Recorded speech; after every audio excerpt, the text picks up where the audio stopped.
Can a garden made of stones be beautiful? In A Concrete Example by Reginald Arkell, we meet Mrs. Jones, a cheerful gardener whose tiny plants and light-hearted moments show us that even the smallest things can bring beauty, joy, and wisdom. Reginald Arkell was a British writer and poet known for his light, humorous works on gardening and rural life, with old herbaceous and poems like A Concrete Example reflecting his playful style and love for nature. Let's begin with a stanza-wise explanation of this beautiful poem. Stanza 1.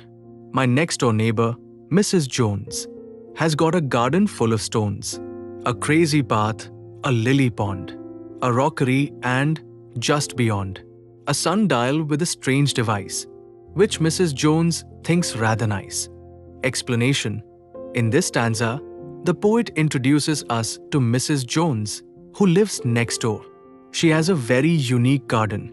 Instead of flowers and grass, her garden is filled with stones. This makes her garden look different and special. The poet describes her garden as having a crazy path, which means the path is not straight and might twist and turn. There is also a lily pond, where we can imagine pretty water flowers called lilies. A rockery is a special place in the garden where stones are placed beautifully and it looks nice. Beyond that, Mrs. Jones has something called a sundial, which is a tool that tells the time using the sun. The poet mentions that the sundial has a strange device, which means it looks unusual or different. Mrs. Jones thinks her garden is lovely, and she takes pride in it. This stanza helps us see how gardens can be different and that people can like different things. Stanza 2. My next-door neighbor, Mrs. Jones, puts little plants between the stones. They are so delicate and small. They don't mean anything at all.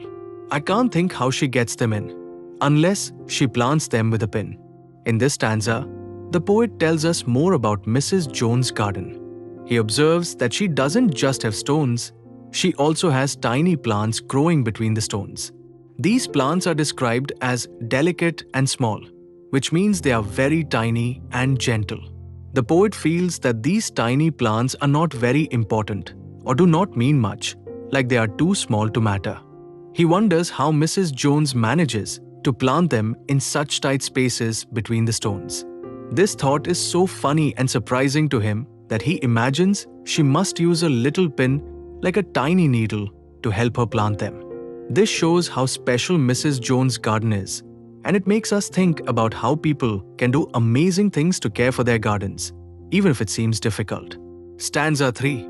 My next-door neighbor, Mrs. Jones, once asked me round to see her stones. We stood and talked about a flower for quite a quarter of an hour. Where's this lovely thing? I cried. You're standing on it, she replied.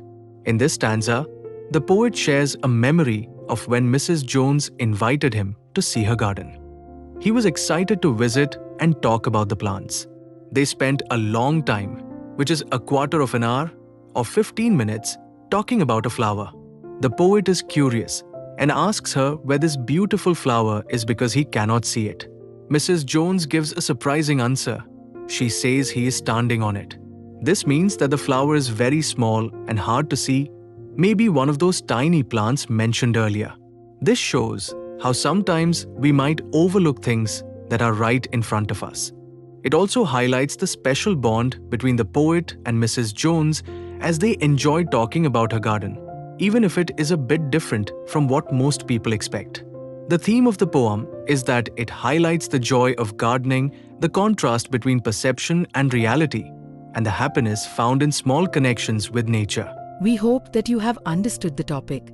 You can now study chapter notes, watch video lectures and solve MCQ tests of this chapter on EduRev to ensure you score well in your school exams.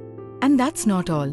You also get amazing courses for maths, science, English, Hindi and much more for class 8. Thank you.